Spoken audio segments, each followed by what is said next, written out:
Welcome back. This is episode 2 of A Taste of Critical Thinking with me, old Doc Mulder. In the first episode, I tried to define critical thinking. It's hard to give an actual definition, but I characterize it as the pursuit of cognitive health. And we looked at some of the broad array of skills that are involved in critical thinking.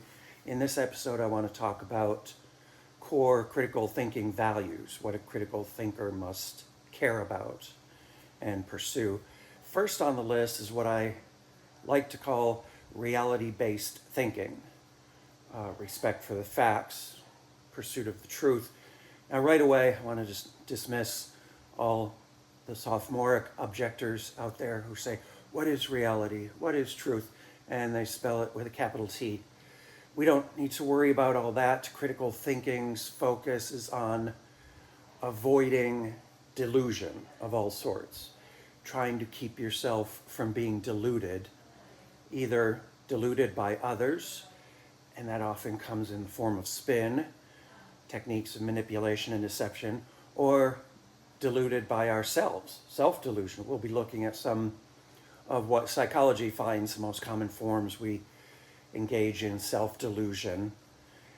And those delusions can be comforting and feel good in the short term, but in the long term, they're no good. And I'm not against fantasy and fiction as long as you don't get lost in it and mistake it for reality.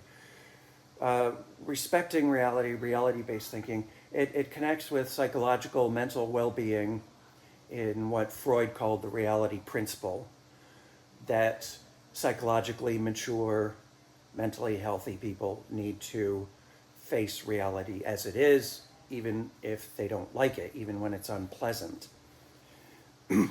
Now, we don't want to be overly pessimistic.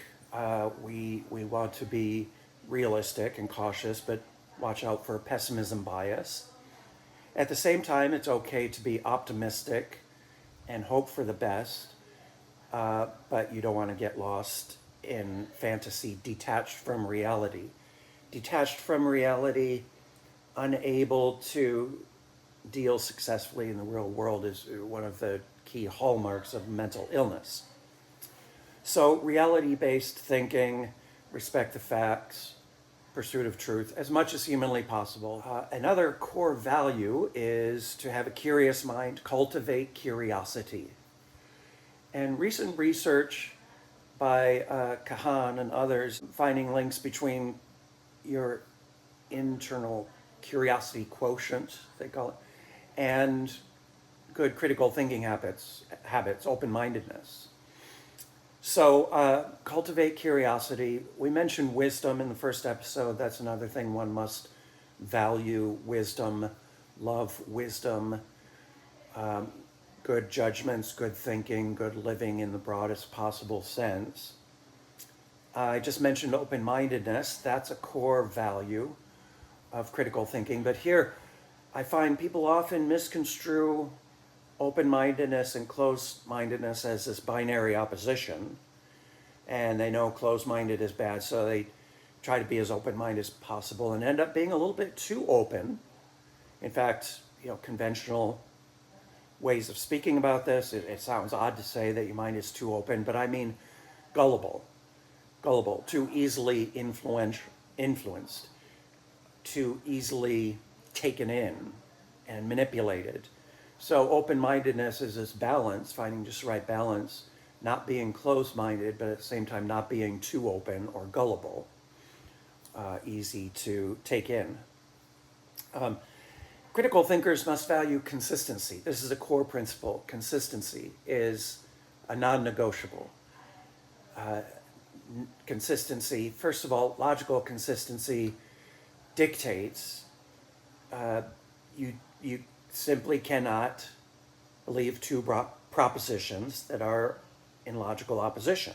But then there's a kind of consistency that's not as rigid and clear-cut, of consistency in judgments, principled judgments, people often say, pursuing consistency of core convictions.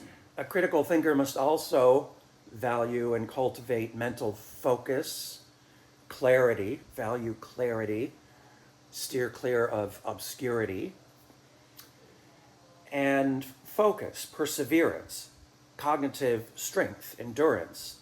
This is a strong parallel to the pursuit of physical health and physical training and strength and endurance.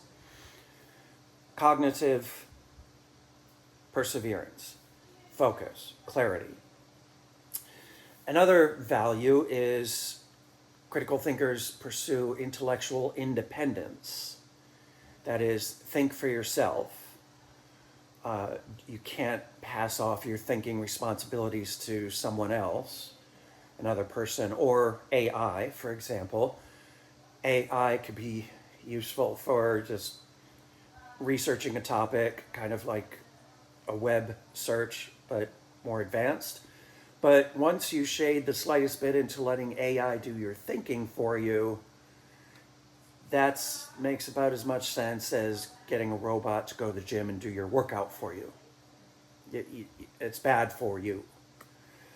So intellectual independence, think for yourself. But now this also is a kind of balancing act. Don't be so independent that you just become paranoid and don't believe anybody else, or what you see much more often is people will believe and accept sources only when sources are saying something they like, and reject sources that are saying things they don't like. We want to pursue intellectual independence, but at the same time you have to admit, as Alexander Pope said, no man is an island, no person is an island, we would say. Thinking and knowledge are social endeavors.